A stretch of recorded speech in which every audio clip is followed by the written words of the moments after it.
Hey guys, it's Mary and welcome back to Study Journey. I'm back with another AMC 12 Problem of the Week video, and this is a pretty advanced problem that you see very often in these tests, and it is about using the difference of squares to solve the problem. So without further ado, let's get on with the video. This is AMC 12A Problem 9 from spring of 2021. Which of the following is equal to the product of 2 plus 3 times 2 squared plus 3 squared plus 2 to the 4th power plus 3 to the 4th power, and so on all the way to 2 to the 64th power plus 3 to the 64th power? And here are your answer choices. So the key details in this problem are that they're all 2 plus 3, and then it has different numbers that it is raised to.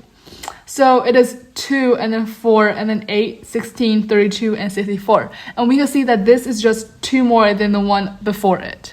Okay, so I just want to say that this is a very, very common problem that you will see in these AMCs or just advanced math problem competition tests or whatever. And there is a way to solve this. And as long as you know this trick, you're going to be able to find the solution really fast. So this is going to be using the difference of squares, and we know that the difference of squares is a squared minus b squared, which is equal to a plus b times a minus b.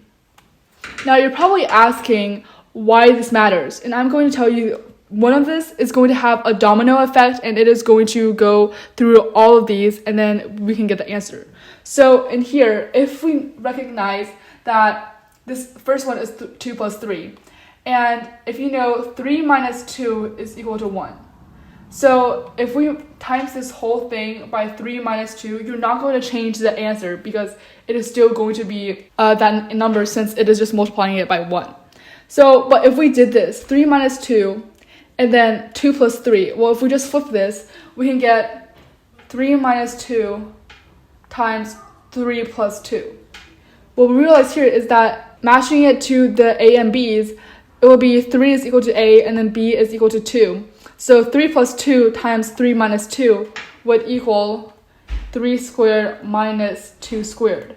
And what do we see about this? 3 squared and 2 squared, 3 squared and 2 squared. So 3 squared plus 2 squared and 3 squared minus 2 squared, since 3 squared minus 2 squared is just 3 plus 2.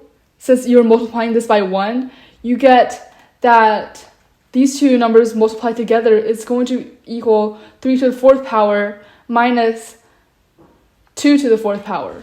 And then we can see that 3 to the 4th power and 2 times 2 to the 4th power is here. 3 to the 4th power and 2 to the 4th power. This is addition, this is subtraction. And this is going to be keep on going until you get to the end, because a squared minus b squared is equal to these two numbers multiplied together. Now we can see that when you get to the end, it is going to be 3 to the 64th power plus 2 to the 64th power. And then all of it before it is going to come down to 3 to the 64th power minus 2 to the 64th power. And then multiplying these two together, we get it's going to be a squared. So 3 will be raised to 64 times 2, because it is going to be 3 to the 64th power squared minus 2 to the 64th power squared. And to multiply, to factor this out, we would do 64 times 2, and then it is going to be raised to the 128th power. So all of this would come down to this number. And now that you know this, for any other problem, we can just go ahead and look at the last answer, and it's going to be the bigger number squared minus the smaller number squared because of all of this, and because most importantly, the difference of squares. But you have to make sure that the first number, the bigger number minus the smaller number, is equal to 1, because if anything multiplied by 1, it's still the same. Now, looking at our answer choices, we can see that the answer will be C. 3 to the 128th power minus 2 to the 128th power.